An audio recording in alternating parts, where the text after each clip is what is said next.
अब कुछ नहीं हो सकता। मुझे अब भी एक समंदर पार करना है और उसके लिए मुझे बहुत ताकत चाहिए। तो अब खाने के लिए कोई पौष्टिक चीज ढूंढनी होगी। तो अब आगे बढ़ना है और कोई नया प्लान सोचना है। लगता है यहाँ पर बहकर थोड़ा कचरा आया है।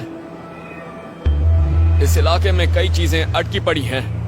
यह आइलैंड का ऐसा हिस्सा है जहां हवाएं, मौसम और लहरें चीजों को इस तरफ धकेल देती हैं।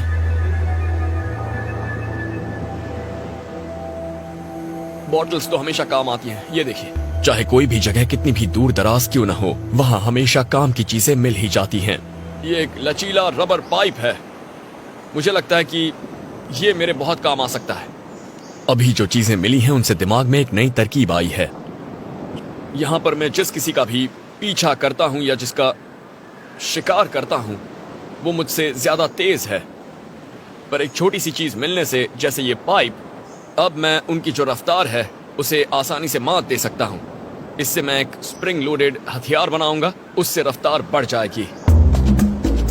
मैं एक आसान सा बांस का हारपून बनाऊंगा। इसका डिजाइन कई सदियों से इस्तेमाल होता आ रहा है और आज भी होता है।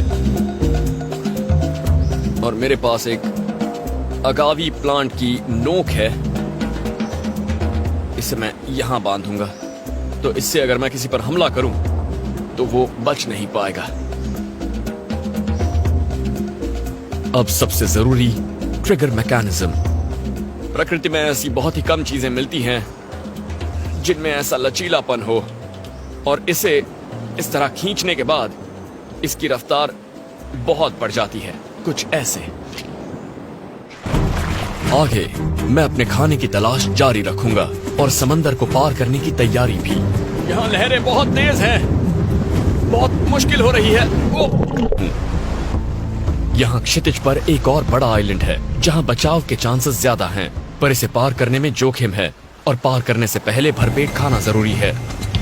मैं उन बड़ी मछलियों को पकड़ने की सोच रहा हूँ जो रीफ के पास इकट्ठा होती है, पर गॉगल्स के बिना समंदर के पानी में देखना नामुमकिन है। इसीलिए मैं एक प्लास्टिक के बोतल को व्यू फाइंडर की तरह इस्तेमाल कर रहा हूँ।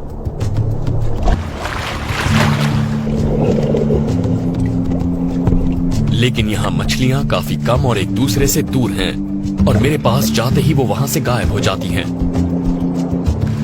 मैं इसे और टाइट करता हूँ, इससे मेरी ताकत और रफ्तार बढ़ जाएगी।